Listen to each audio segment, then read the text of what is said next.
नमस्कार बच्चों, आज हम देखने वाले हैं कक्षा 10 हिंदी मीडियम।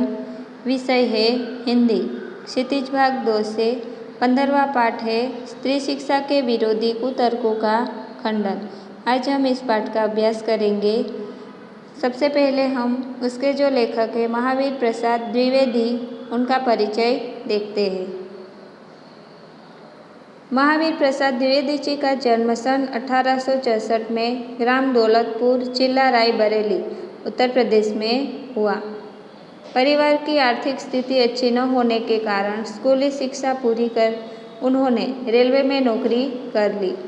बाद में उसे नौकरी से इस्तीफा देकर सन 1903 में प्रसिद्ध हिंदी मासिक पत्रिका सरस्वती का संपादन शुरू किया और सन 1920 तक उसके संपादन से जुड़े रहे। सन 1938 में उनका देहांत हो गया। महावीर प्रसाद द्विवेदी केवल एक व्यक्ति नहीं थे, वे एक संस्था थे जिससे परिचित होना हिंदी साहित्य के गौरवशाली अध्याय से परिचित होना है। वे हिंदी के पहले व्यवस्थित संपादक, भाषा वैज्ञानिक, इतिहासकार, पुरातत्ववेत्ता, अर्थशास्त्री, समाजशास्त्री, वैज्ञानिक चिंतन एवं लेखक के स्थापक, समालोचक और अनुवादक थे। उनकी प्रमुख कृतियाँ हैं रसरत्न रंजन, साहित्य शिखर, साहित्य संदर्भ, अद्भुत आलाप, ये निबंध संग्रह है। संपत्ति शास्त्र उनकी अर्थशास्त्र से संबंधित पुस्तक है। महिला मौत महिला उपयोगी पुस्तक है। तो आध्यात्मिकी दर्शन की द्विवेदी काव्यमाला में उनकी कविताएं हैं। उनका संपूर्ण साहित्य महावीर प्रसाद द्विवेदी रचनावली के 15 खंडों में प्रकाशित है। महावीर प्रसाद द्विवेदी के बारे में समझा जाता रहा है कि उन्होंने हिंदी गद्य की भाषा का परिष्कार किया और लेखकों की सुविधा के लिए व्याकरण और वर्तनी के नियम स्थिर किए। कविता की भाषा के रूप में भी ब्रज भाषा के बदले खड़ी बोली को उन्होंने प्रतिष्ठित किया। युग निर्माता महावीर प्रसाद द्विवेदी ने स्वाधीनता की चेतना विकसित करने के लिए स्वदेशी चिंतन को व्यापक बनाया। उन्होंने सरस्वती के माध्यम से पत्रकारिता का श्रेष्ठ स्वरूप सामने रखा। हिंदी में पहली बार समालोचना को स्थापित करने का श्रेय भी उनको जाता है। उन्होंने भारतीय पुरातत्व एवं इतिहास पर खोजपरक कार्य किए। कुल मिलाकर उनके कार्यों का मूल्यांकन व्यापक हिंदी नवजागरण के संदर्भ में ही संभव है। विद्वत्ता एवं बहुग्नता के साथ सरसता उनके लेखन की प्रमुख विशेषता रही है। उनके लेखन में व्यंग्य की छटा देखते ही बनती है। तो यहाँ पर हमने उनका परिचय देखा। अब यहाँ पर इस पाठ में उन्होंने किसके बारे में बताया है और क्या बताया है, उसका पाठ प्रवेश हम पहले देखते हैं।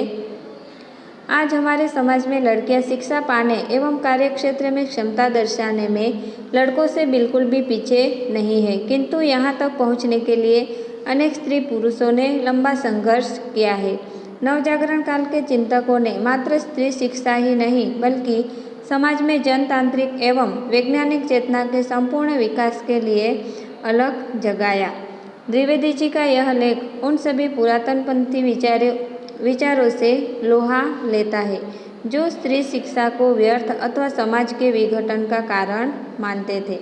इस लेख की दूसरी विशेषता यह है कि इसमें परंपरा को ज्यों का त्यों नहीं स्वीकारा गया है, बल्कि विवेक से फैसला लेकर ग्रहण करने योग्य को लेने की बात की गई है और परंपरा का जो हिस्सा सड़ गल चुका है उसे रूढ़ि मानकर छोड़ देने की यह विवेकपूर्ण दृष्टि संपूर्ण नवजागरण काल की विशेषता है। आज इस निबंध का अनेक दृष्टियों से ऐतिहासिक महत्व है। यह लेख पहली बार सितंबर 1914 की सरस्वती में पढ़े लिखों का पांडित्य शीर्षक से प्रकाशित हुआ था। ये जो लेख हमारे सामने रखा है लेखक ने, यह पहली बार 1914 की सरस्वती में पढ़े लिखों का पांडित्य इस शीर्षक के नाम से प्रकाशित हुआ था। बाद में द्विवेदी जी ने इसे महिला मौत पुस्तक में शामिल करते समय इसका शीर्षक स्त्री शिक्षा के विरोधी कुतर्कों का खंडन रख दिया था। इस निबंध की भाषा और वर्तनी को हमने संशोधित करने का प्रयास नहीं किया है। तो यहाँ पर इस लेख के बारे में हमें लेखक ने बताया है। तो इसमें उन्होंने क्या बताया है कि स्त्री शिक्षा के विरोधी कुतर्कों का खंडन, यानी कि स्त्रियों के पढ़े लिखे होने पर लोग उनका विरोध करते हैं, उसके बारे में यहाँ पर लेखक ने हमें बताया है। तो ये बातें हम अभी पाठ की शुरुआत करते हैं उसमें देखेंगे। पाठ का नाम है स्त्री शिक्षा के विरोधी कुतर्कों का खंडन। बड़े शौक की बात है, आजकल भी ऐसे लोग विद्यमान हैं जो स्त्रियों को पढ़ाना उनके और गृह सुख के नाश का कारण समझते हैं। कि बड़े शौक की बात है कि आजकल भी लोग ऐसे लोग अभी भी है जो स्त्रियों को पढ़ाना उनके और गृह सुख के नाश का कारण समझते हैं। और लोग भी ऐसे वैसे नहीं, सुशिक्षित लोग, ऐसे लोग जिन्होंने स्कूलों और शायद कॉलेजों में भी शिक्षा पाई हो, जो धर्मशास्त्र और संस्कृत के ग्रंथ साहित्य से परिचित रखते हैं। यहाँ पर लेखक ये बताते हैं कि आज भी यहाँ पर ऐसे लोग हैं जो क्या समझ रहे हैं कि स्त्रियों को पढ़ाना और उनके शिक्षित होने से क्या होता है कि गृह जीवन का सुख नाश करने का कारण समझते हैं। और वो भी ऐसे लोग ऐसा समझते हैं कि जो सुशिक्षित है, पढ़े लिखे हैं और वो बड़े बड़े स्कूलों और कॉलेजों में से शिक्षा पा चुके हैं, ऐसे ही लोग आज ऐसा समझ रहे हैं कि स्त्री को ज़्यादा पढ़ाना लिखाना नहीं चाहिए। और संस्कृत के ग्रंथ साहित्य से भी वो लोग परिचित है। ऐसे लोग आज स्त्रियों को पढ़ाना नहीं चाहिए, ये उनकी दुर्गति का परिणाम होता है, ऐसा समझने वाले लोग आज भी है। जिनका पेशा कुशिक्षितों को सुशिक्षित करना, कुमार्गामियों को सुमार्गामी बनाना और अधार्मिकों को धर्म तत्व समझाना है, उनकी दलीलें सुन लीजिए। कि इन लोगों पढ़े लिखे लोगों का कार्य क्या है कि जो शिक्षित नहीं है उन्हें शिक्षित करना चाहिए, जो गलत मार्ग पे जा रहे हैं, कुमार्ग यानी कि गलत मार्ग को जा रहे हैं, उन्हें अच्छे मार्ग पर चलना सिखाना चाहिए। और जो अधार्मिक है उन्हें धर्म का तत्व क्या है, धर्म के बारे में समझाना चाहिए। ऐसे लोगों की ऐसी दलीलें हैं। और वो क्या क्या कहते हैं स्त्रियों के पढ़ाने के बारे में, वह देखिए कि पुराने संस्कृत कवियों के नाटकों में कुलीन स्त्रियों से अपढ़ों की भाषा में बातें कराई गई है। इससे प्रमाणित है कि इस देश में स्त्रियों को पढ़ाने की चाल न थी। होती तो इतिहास पुराण आदि में उनको पढ़ाने की नियमबद्ध प्रणाली जरूर लिखी मिलती। वो क्या कह रहे हैं कि अगर पुराने संस्कृत कवियों के नाटकों में कुलीन स्त्रियों से अपढ़ों की भाषा में बात कराई गई होती तो इससे प्रमाणित होता कि इस देश में स्त्रियों को पढ़ाने की चाल थी। पर ऐसा नहीं है, तो पहले से ही स्त्रियों को पढ़ाने की बात नहीं है। अगर होती तो इतिहास और पुराण में उनके पढ़ाने की नियमबद्ध प्रणाली जो है वो हमें जरूर देखने को मिलती, ऐसा कहते हैं। स्त्रियों को पढ़ाने से अनर्थ होते हैं। ये लोग क्या समझते हैं कि स्त्रियों को पढ़ाने से अनर्थ होते हैं। शकुंतला इतना कम पढ़ी थी कि गवारों की भाषा में मुश्किल से एक छोटा सा श्लोक वह लिख सकी थी। कि शकुंतला इतना कम पढ़ी लिखी थी कि गवारों की यानी कि जो पढ़े लिखे नहीं है तो उनकी भाषा में मुश्किल से वह एक छोटा सा श्लोक वह लिख सकी थी, ऐसा मानते हैं। इस पर भी उसकी इतनी कम शिक्षा ने भी अनर्थ कर डाला। शकुंतला ने जो कटु वाक्य दुष्यंत को कहे वह इस पढ़ाई का ही दुष्परिणाम था। कि ये लोग क्या कह रहे हैं कि जो कटु वाक्य शकुंतला ने दुष्यंत को कहे थे वह इस पढ़ाई का ही परिणाम था। आगे वो कहते हैं कि जिस भाषा में शकुंतला ने श्लोक रचा था वह अपढ़ों की भाषा थी। कि आगे क्या कहते हैं कि जिस भाषा में शकुंतला ने श्लोक लिखा था तो वह भाषा भी कैसी थी, अपढ़ों यानी कि जो अनपढ़ लोग हैं वो लोग जो भाषा लिखते हैं जानते हैं ऐसी भाषा थी। अतएव नागरिकों की भाषा की बात तो दूर रही, अनपढ़ गंवारों की भी भाषा पढ़ाना स्त्रियों को बर्बाद करना है कि अनपढ़ और गंवारों की भाषा पढ़ाना क्या है कि स्त्रियों को बर्बाद करना यहाँ पर माना गया है, ऐसा कहते हैं। इस तरह की दलीलों का सबसे अधिक प्रभावशाली उत्तर अपेक्षा ही है, तथापि हम 2-4 बातें लिख देते हैं। नाटकों में स्त्रियों का प्राकृत बोलना उनके अपढ़ होने का प्रमाण नहीं है कि नाटकों में जो स्त्रियां होती है वो प्राकृत भाषा बोलती है, उनके अपढ़ होने का प्रमाण ये नहीं है। अधिक से अधिक इतना ही कहा जा सकता है कि वे संस्कृत न बोल सकती थी, कि उन्हें अनपढ़ नहीं कहा जा सकेगा, परंतु क्या है कि इतना तो जरूर ही कहा जा सकता था कि वे संस्कृत नहीं बोल पाती थी, इसीलिए प्राकृत में बोलती थी। संस्कृत न बोल सकना न अपढ़ होने का सबूत है और न गंवार होने का, कि संस्कृत नहीं बोल पा रही है तो इसका मतलब ये नहीं है कि वो अनपढ़ है और गंवार है। अच्छा, तो उत्तर रामचरित्र में ऋषियों का वेदांतवादिनी पत्नियां कौन सी भाषा बोलती थी? ये उत्तर रामचरित में ऋषियों की जो वेदांतवादिनी पत्नियां थी वो कौन सी भाषा बोलती थी? उनकी संस्कृत क्या कोई गंवारी संस्कृत थी?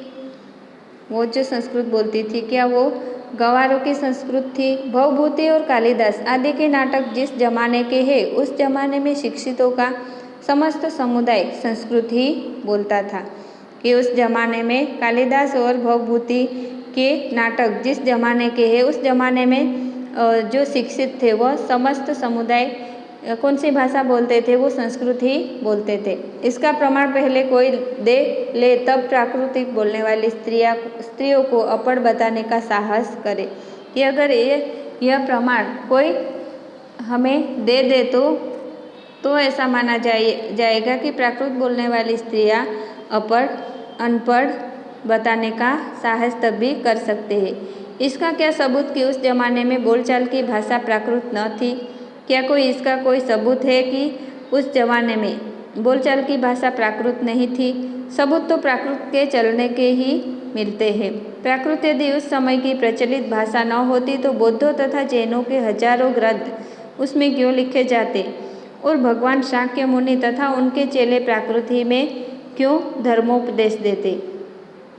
बौद्धों के त्रिपिटक ग्रंथ की रचना प्राकृत में किए जाने का एकमात्र कारण यही है कि उस जमाने में प्राकृत भाषा ही क्या थी कि सर्वसाधारण की भाषा थी। अतएव प्राकृत बोलना और लिखना अपढ़ और अशिक्षित होने का चिन्ह नहीं। जिन पंडितों ने गाथा, सप्तशती, सेतुबंध, महाकाव्य और कुमारपाल रचित आदि ग्रंथ प्राकृत में बताए हैं, वे यदि अपढ़ और गंवार थे तो हिंदी के प्रसिद्ध से भी प्रसिद्ध अखबार का संपादन इस जमाने में अपढ़ और गंवार कहा जा सकता है, क्योंकि वह अपने जमाने की प्रचलित भाषा में अखबार लिखता है। हिंदी, बांग्ला आदि भाषाएं आजकल की प्राकृत है। शौरसेनी, मागधी, महाराष्ट्री, पाली आदि भाषाएं उस जमाने की थी कि प्राकृत पढ़कर भी उस जमाने में लोग उसी तरह सभ्य, शिक्षित और पंडित हो सकते थे कि जिस तरह की हिंदी, बांग्ला, मराठी आदि भाषाएं पढ़कर इस जमाने में हम हो सकते हैं। फिर प्राकृत बोलना अपढ़ होने का सबूत है, यह बात कैसे मानी जा सकती है? जिस समय आचार्यों ने नाट्यशास्त्र संबंधी नियम बनाए थे उस समय सर्वसाधारण की भाषा संस्कृत न थी, कि जिस समय आचार्यों ने नाट्यशास्त्र संबंधी नियम बनाए थे उस समय की सभी साधारण भाषा संस्कृत न थी। चुने हुए लोग ही संस्कृत बोलते या बोल सकते थे, कि कुछ गिने चुने हुए लोग थे जो संस्कृत भाषा बोलते थे या बोल सकते थे। इसी में उन्होंने उनकी भाषा संस्कृत और दूसरे लोगों तथा स्त्रियों की भाषा प्राकृत रखने का नियम कर दिया।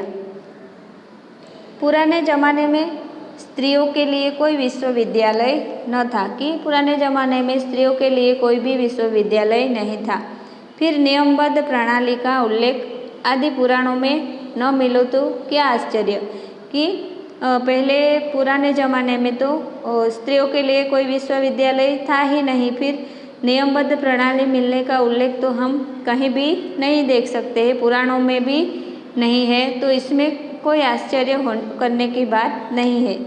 और उल्लेख उसका कहीं रहा हो पर नष्ट हो गया हो तो फिर भी अगर उसका उल्लेख होगा पर अगर कहीं नष्ट हो गया होगा तो पुराने ज़माने में विमान उड़ते थे, बताइए उनके बनाने की विद्या सिखाने वाला कोई शास्त्र। बड़े बड़े जहाज़ों पर सवार होकर लोग द्वीपांतरों को जाते थे कि उस समय में क्या होता था कि विमान तो उड़ते थे कि तो ये बताइए कि उनको बनाने की विद्या सिखाने वाला क्या कोई शास्त्र था। और बड़े बड़े जहाज़ों पर सवार होकर लोग द्वीपांतरों को जाते थे कि उस समय भी बड़े बड़े जहाज़ों पर सवार होकर लोग एक द्वीप से दूसरे द्वीप को तो जाते ही थे कि दिखाइए जहाज़ बनाने की नियमबद्ध प्रणाली के दर्शक ग्रंथ। अगर ये सब सही है तो जहाज़ बनाने की नियमबद्ध प्रणाली कौन सी है, तो उसका कोई ग्रंथ है तो दिखाइए। पुराण आदि में विमानों और जहाज़ों द्वारा की गई यात्राओं के हवाले देखकर इसका अस्तित्व तो हम बड़े गर्व से स्वीकार करते हैं, परंतु पुराने ग्रंथों में अनेक प्रगल्भ पंडिताओं के नामोल्लेख देखकर भी कुछ लोग भारत की तत्कालीन स्त्रियों को मूर्ख, अपढ़ और गंवार बताते हैं। परंतु फिर भी पुराने ग्रंथों में क्या है कि अनेक प्रगल्भ यानी कि जो बोलने में वाचाल है, पंडित है, ऐसे लोगों के नाम का उल्लेख देखकर कुछ लोग भारत की तत्कालीन यानी कि इस समय की स्त्रियों को क्या समझ रहे हैं, मूर्ख, अपढ़ और गंवार बताते हैं। इस तर्कशास्त्रज्ञता और इस न्यायशीलता की बलिहारी वेदों को प्रायः सभी हिंदू ईश्वरकृत मानते हैं। सो ईश्वर तो वेद मंत्रों की रचना अथवा उनका दर्शन विश्वेश्वरा आदि स्त्रियों से करावे और हम उन्हें ककहरा पढ़ाना भी पाप समझते हैं। शीला और विद्या आदि कौन थी, वे स्त्री थी या नहीं, बड़े बड़े पुरुष कवियों से आदृत हुए हैं या नहीं, शार्कंदर पद्धति में उनकी कविता के नमूने हैं या नहीं, बौद्ध ग्रंथ त्रिपिटक के अंतर्गत हेरिकासा में जिन सैकड़ों स्त्रियों की पद्य रचना उद्धत है वे क्या अपढ़ थी। जिस भारत में कुमारिकाओं को चित्र बनाने, नाचने, गाने बजाने, फूल चुनने, हार गूंथने, पैर मलने तक की कला सिखाने की आज्ञा थी, उनके लिखने पढ़ने की आज्ञा न थी। कौन विघ्न ऐसी बात मुख से निकालेगा, और कोई निकाले भी तो मानेगा कौन कि उस समय में स्त्रियां तर्कशास्त्र और न्यायशीलता की बलिहारी थी। वेदों को प्रायः सभी हिंदू ईश्वरकृत मानते हैं और ईश्वर तो वेद मंत्र की रचना अथवा उनके दर्शन करना और विश्वेश्वरा आदि स्त्रियों से करवाते हैं कि उन्हें तो ककहरा पढ़ाना भी पाप समझते हैं। शीला और विद्या ये जो स्त्रियां हैं ये कौन थी, वे स्त्री थी या नहीं, ये सब बातें जानने के लिए वो पूछते थे। बौद्ध ग्रंथ और त्रिपिटक के अंतर्गत थेरीगाथा में जिन सैकड़ों स्त्रियां थी उन्होंने पद्य रचनाएं की थी क्या, तो फिर क्या वो सब अनपढ़ थी। तो और ऐसा भारत देश है हमारा जो वहाँ पर कुमारिकाओं को चित्र बनाने, नाचने, गाने बजाने, हार गूंथने और पैर मलने तक की कला सिखाई जाती है। उन्हें आज्ञा थी तो क्या उन्हें पढ़ने लिखने की आज्ञा नहीं थी। तो ये सब जो बातें हैं तो ये कोई कैसे कह सकेगा कि उन्हें पढ़ाना और लिखाना व्यर्थ है और उन्हें समाज में वह पढ़ने से अनर्थ करेगी। तो ये सब बातें जानते हुए भी हम ऐसे कैसा कह सकते हैं, ऐसी बात कौन मान सकता है कि स्त्रियों को पढ़ाना गलत बात है। अत्रि की पत्नी धर्म पर व्याख्यान देते समय घंटों पांडित्य प्रकट करे, गार्गी बड़े बड़े ब्रह्मवादियों को हरा दे, मंडन मिश्र की सहधर्मचारिणी शंकराचार्य के छक्के छुड़ा दे। गजब, इससे अधिक भयंकर बात और क्या हो सकती है कि यहाँ पर स्त्रियों की गाथा कही है कि अत्रि की जो पत्नी थी वह धर्म पर व्याख्यान देते समय वह घंटों तक अपना पांडित्य प्रकट करती है। और ये जो गार्गी है वो बड़े बड़े ब्रह्मवादियों को भी हरा देती है। मंडन मिश्र की सहधर्मचारिणी जो है वो शंकराचार्य के छक्के छुड़ा देती है, यानी कि वो उन्हें हरा देती है। तो ये क्या गजब की बात नहीं है? इससे अधिक भयंकर बात और क्या हो सकती है कि स्त्रियां इतनी अपना धर्म और अपनी जो विद्वत्ता थी इस तरह से वह बताती थी। तो क्या ये बात भयंकर नहीं हो सकती? यह सब पापी पढ़ने का अपराध है। न वे पढ़ती, न पूजनीय पुरुषों का मुकाबला करती। यह सारा दुराचार स्त्रियों को पढ़ाने ही का कुफल है कि स्त्रियां ये सब करती थी। तो इस पर क्या दोष लगाया जा रहा है कि ये सब उन्हें पढ़ाया लिखाया है, उन्हीं का परिणाम है कि ना ही वो पढ़ती और ना ही वो ऐसे पूजनीय पुरुषों का मुकाबला करती। और यह सारा दुराचार क्यों हुआ है कि स्त्रियों को पढ़ाने का ही ये कुफल है, यानी कि खराब परिणाम हुआ है। समझे? स्त्रियों के लिए पढ़ना कालकूट और पुरुषों के लिए पीयूष का गुड़। कि अगर स्त्रियों को पढ़ाए तो वो कैसा है? कालकूट है, खराब चीज़ है। और पुरुषों को पढ़ाओ तो वो तो पीयूष का घूंट यानी कि अमृत पीने के समान बताते हैं। ऐसे ही दलीलों और दृष्टांतों के आधार पर कुछ लोग स्त्रियों को अपढ़ रखकर भारतवर्ष का गौरव बढ़ाना चाहते हैं कि ये सब दृष्टांत और दलीलें देकर कुछ लोग स्त्रियों को क्या करना चाहते हैं कि उन्हें अनपढ़ रखना चाहिए और भारतवर्ष का गौरव भी बढ़ना चाहिए, ऐसा ये लोग सोच रहे हैं। मान लीजिए कि पुराने ज़माने में भारत की एक भी स्त्री पढ़ी लिखी न थी, न सही। उस समय स्त्रियों को पढ़ाने की ज़रूरत न समझी गई होगी, पर अब तो है, अतएव पढ़ाना चाहिए। कि अब तो है तो इन्हें पढ़ाना चाहिए। हमने सैकड़ों पुराने नियमों, आदेशों और प्रणालियों को तोड़ दिया है या नहीं? तो चलिए स्त्रियों को अपढ़ रखने की इस पुरानी चाल को भी तोड़ दे। हमारी प्रार्थना तो यह है, स्त्री शिक्षा के विपक्षियों को क्षण भर के लिए भी इस कल्पना को अपने मन में स्थान न देना चाहिए कि पुराने ज़माने में यहाँ की सारी स्त्रियाँ अपढ़ थी अथवा उन्हें पढ़ने की आज्ञा न थी। जो लोग पुराणों में पढ़ी लिखी स्त्रियों के हवाले मांगते हैं उन्हें श्रीमद् भागवत 10वें स्कंद के उत्तरार्ध का 53वां अध्याय पढ़ना चाहिए। उसमें रुक्मणी की हरण की कथा है। रुक्मणी जी ने जो एक लंबा चौड़ा पत्र एकांत में लिखकर एक ब्राह्मण के हाथ श्री कृष्ण को भेजा था, वह तो प्राकृत में न था। उसके प्राकृत में होने का उल्लेख भागवत में तो नहीं। उसमें रुक्मणी ने जो पांडित्य दिखाया है वह उसके अपढ़ और अल्पज्ञ होने अथवा गंवारपन का सूचक नहीं। पुराने ढंग के पक्के सनातन धर्मावलंबियों की दृष्टि में तो नाटकों की अपेक्षा भागवत का महत्व बहुत है, अधिक होना चाहिए। इस दशा में यदि उनमें से कोई यह कहे कि सभी प्राककालीन स्त्रियां अपढ़ होती थी तो उसकी बात पर विश्वास करने की जरूरत नहीं। भागवत की बात यदि पुराणकार या कवि की कल्पना मानी जाए तो नाटकों की बात उससे भी गई बीती समझी जानी चाहिए। स्त्रियों का किया हुआ अनर्थ यदि पढ़ाने ही का परिणाम है तो पुरुषों का किया हुआ अनर्थ भी उनकी विद्या और शिक्षा ही का परिणाम समझा जाना चाहिए। बम के गोले फेंकना, नरहत्या करना, डाके डालना, चोरियां करना, घूस लेना, ये सब यदि पढ़ने लिखने ही का परिणाम हो तो सारे कॉलेज, स्कूल और पाठशालाएँ बंद हो जानी चाहिए। कि यहाँ पर लेखक क्या कहते हैं कि अगर स्त्रियों का किया हुआ अनर्थ यदि पढ़ाने का ही परिणाम है तो पुरुषों का किया हुआ अनर्थ भी उसकी विद्या और शिक्षा का ही परिणाम समझा जाना चाहिए। ऐसा लेखक कहते हैं कि बम के गोले फेंकना, नरहत्या करना, डाके डालना, चोरियां करना, घूस लेना, ये सब भी तो पढ़ने लिखने का ही परिणाम है। तो अगर ऐसा ही है तो सारे कॉलेज, स्कूल और पाठशालाएँ बंद हो जानी चाहिए। कि अगर पढ़ाई करने से ही ये सब दुष्परिणाम आते हैं तो। परंतु विक्षिप्तों, बात व्यथितों और गृहस्थों के सिवा ऐसी दलीलें पेश करने वाले बहुत ही कम मिलेंगे। कि पर ऐसी दलीलें करने वाले लोग बहुत ही कम मिलेंगे।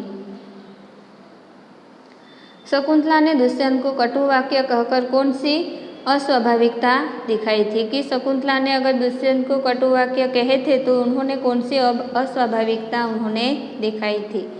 क्या वह यह कहती कि आर्यपुत्र शाबाश, बड़ा अच्छा काम किया जो मेरे साथ गांधर्व विवाह करके मुकर गए। अगर उसे कटु वाक्य नहीं कहने थे तो फिर क्या उन्हें ऐसा कहना चाहिए था कि आर्यपुत्र शाबाश, बड़ा अच्छा काम किया जो मेरे साथ गांधर्व विवाह करके फिर मुकर गए, ऐसा कहना चाहिए था। ऐसा कहते हैं, नीति न्याय सदाचार और धर्म की आप प्रत्यक्ष मूर्ति है। पत्नी पर घोर से घोर अत्याचार करके जो उससे ऐसी आशा रखते हैं वे मनुष्य स्वभाव का किंचित भी ज्ञान नहीं रखते। सीता से अधिक साध्वी स्त्री नहीं सुनी गई। जिस कवि ने शकुंतला नाटक में अपमानित हुई शकुंतला से दुष्यंत के विषय में दुर्वाक्य कहाया है, उसी ने ही परित्यक्त होने पर सीता से रामचंद्र के विषय में क्या कहाया है वो हम आगे देखते हैं। वाच्यसत्वया मज्जनत्स राजा वहनो विशुद्धामति यत्समक्षं मां लोकवाद श्रवणादहासी श्रुतस्य तत्विकम सदृश्यम कुलस्य। ही यहाँ पर लक्ष्मण, यहाँ पर जो सीता ने कहा है तो उसके बारे में लिखा है। तो यहाँ पर क्या कहना चाहती है सीता की, लक्ष्मण जरा उस राजा से कह देना कि मैंने तो तुम्हारी आँख के सामने ही आग में कूदकर अपनी विशुद्धता साबित कर दी थी। इस पर भी लोगों के मुख से निकला मिथ्यावाद सुनकर ही तुमने मुझे छोड़ दिया था। क्या यह बात तुम्हारे कुल के अनुरूप है? सीता जी ऐसे प्रश्न कर रही है, अथवा क्या यह तुम्हारी विद्वता या महत्ता को शोभा देने वाली है यह बात? ऐसा सीता जी के मुँह से ये ऐसा किसी कवि ने बुलवाया है। सीता का यह संदेश कटु नहीं तो क्या मीठा है? कि ऐसा सीता जी ने संदेश दिया है लक्ष्मण को, तो क्या ये संदेश कटु नहीं तो क्या मीठा कहा जाएगा? राजा मात्र कहकर उनके पास अपना संदेशा भेजा। यह उक्ति न किसी गवार स्त्री की है किंतु महाब्रह्मज्ञानी राजा जनक की लड़की और मनवादी महर्षियों के धर्मशास्त्रों का ज्ञान रखने वाली रानी का ये जो कटु वाक्य है वह है। नृपस्य वर्णाश्रम पालयं यत स एवं धर्मो मनुना प्रणीत। ये सीता की धर्म शास्त्रज्ञता का यह प्रमाण वही आगे चलकर कुछ ही दूर पर कवि ने दिया है। सीता परित्याग के कारण वाल्मीकि के समान शांत, नीतिज्ञ और क्षमाशील तपस्वी तक ने अस्त्यवे मनुर्भरता ग्रजे में कहकर रामचंद्र पर क्रोध प्रकट किया है। अतएव शकुंतला की तरह अपने परित्याग को अन्याय समझने वाली सीता का रामचंद्र के विषय में कटु वाक्य कहना सर्वथा स्वाभाविक है। न यह पढ़ने लिखने का परिणाम है और न ही गंवारपन का, न अकुलीनता का। अगर शकुंतला ने और सीता ने अपने परित्याग को अन्याय समझकर उन्होंने ऐसे कटु वाक्य बोले हैं तो ये जो है वह उनके कटु वाक्य है वह स्वाभाविक ही है और ना ही ये इन दोनों का पढ़ने लिखने का परिणाम है और ना ही उनके गंवारपन का परिणाम है। पढ़ने लिखने में स्वयं कोई बात ऐसी नहीं जिससे अनर्थ हो सके, कि पढ़ाई लिखाई करने में कोई भी ऐसी बात नहीं है कि जिससे अनर्थ हो सकता है। अनर्थ का बीज उसमें हरगिज नहीं होता है। अनर्थ पुरुषों से भी होते हैं, अपढ़ो और पढ़े लिखे दोनों से, कि अनर्थ तो किसी से भी हो सकता है, पुरुषों से भी हो सकता है और पढ़े लिखों से भी हो सकता है और अपढ़ों से भी हो सकता है। अनर्थ दुराचार और पापाचार के कारण और ही होते हैं और वह व्यक्ति विशेष का चाल चलन देखकर जाने भी जा सकते हैं। अतएव स्त्रियों को अवश्य पढ़ाना चाहिए कि ये सब दुराचार और पापाचार तो सभी से होते हैं और क्या है कि व्यक्ति विशेष की अगर उन्हें खराब दृष्टि से देखना है तो उन्हें मनुष्य को पहचानना है तो उनकी व्यक्ति की चाल चलकर देखकर भी जाना जा सकता है कि वो किस प्रकार के है और उसका व्यक्तित्व कैसा है। तो ये सब बातें पढ़ाने का ही परिणाम नहीं होती है, तो इसलिए स्त्रियों को अवश्य ही पढ़ाना चाहिए, ऐसा लेखक कहते हैं। जो लोग यह कहते हैं कि पुराने ज़माने में यहाँ स्त्रियाँ न पढ़ती थी अथवा उन्हें पढ़ने की ममानियत थी, वे या तो इतिहास से अभिज्ञता नहीं रखते या जानबूझकर लोगों को धोखा देते हैं। समाज की दृष्टि में ऐसे लोग दंडनीय है कि इस तरह से देखते हैं, वो लोग समाज में दंड करने के योग्य होते हैं, क्योंकि स्त्रियों को निरक्षर रखने का उपदेश देना समाज का अपकार और अपराध करना है। कि ऐसे लोग जो स्त्रियों को पढ़ाने के लिए मना कर रहे हैं, ऐसा उपदेश देते हैं, तो ऐसे लोग समाज में अपकार और अपराध करने जैसे कार्य करते हैं। समाज की उन्नति में बाधा डालना है कि ऐसे जो लोग बोलते हैं स्त्रियों को नहीं पढ़ाना चाहिए, तो वो समाज की उन्नति यानी कि समाज को आगे लाने में वो बाधा रूप बनते हैं। शिक्षा बहुत व्यापक शब्द है, उसमें सीखने योग्य अनेक विषयों का समावेश हो सकता है। पढ़ना लिखना भी उसी के अंतर्गत है। इस देश की वर्तमान शिक्षा प्रणाली अच्छी नहीं है। इस कारण यदि कोई स्त्रियों को पढ़ाना अनर्थकारी समझे तो उसे उस प्रणाली का संशोधन करना या कराना चाहिए। खुद पढ़ने लिखने के दोष न देना चाहिए। लड़कों ही की शिक्षा प्रणाली कौन सी बड़ी अच्छी है कि यहाँ पर सिर्फ लड़कों को ही पढ़ाया जाए, ये तो कौन सी अच्छी तरह की हमारे यहाँ पर शिक्षा प्रणाली है कि उसके मुकाबले लड़कियों को भी पढ़ाना चाहिए। प्रणाली बुरी होने के कारण क्या किसी ने यह राय दी है कि सारे स्कूल और कॉलेज बंद कर दिए जाए? कि ये प्रणाली बुरी है ऐसा बोल रहे हैं, तो क्या किसी ने कभी यह बोला है कि सारे स्कूल और कॉलेज बंद कर दिए जाए? आप खुशी से लड़कियों और स्त्रियों की शिक्षा की प्रणाली का संशोधन कीजिए।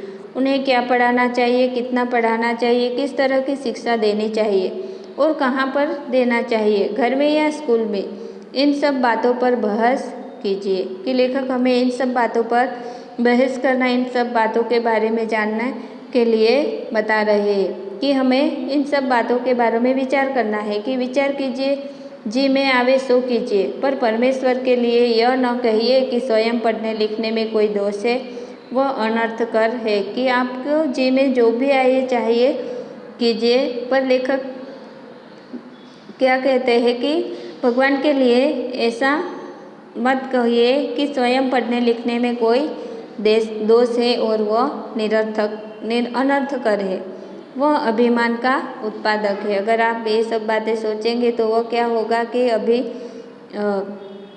ये एक अभिशाप होगा, वह गृह सुख का नाश करने वाला है। कि अगर हमारी सोच ऐसी रही तो वह हमारे जो गृह का सुख है, हमारे घर का जो सुख है, उन्हें नाश करने वाला ही बनेगा। ऐसा कहना 16 आने मिथ्या है। कि अगर हम ऐसा कहेंगे कि पढ़ने लिखने से गृह सुख का नाश होने वाला है, तो ऐसा कहना हम 16 आना मिथ्या यानी कि ये बुरी बात है, ऐसा कहेंगे। तो इस तरह से यहाँ पर लेखक ने हमें जो स्त्रियों को पढ़ाना नहीं चाहते हैं, उनके पढ़ाई के विरुद्ध है, उनके बारे में उन्होंने कटाक्ष और व्यंग्य भी किए हैं। तो इस तरह से यह पाठ पूरा होता है। तुम्हें ये पाठ अच्छे से पढ़ना है, उनके प्रश्न दिए गए हैं वो भी लिखने हैं, और साथ में यहाँ पर शब्द के अर्थ दिए हैं वो भी लिखने हैं और उसका अभ्यास भी करना है।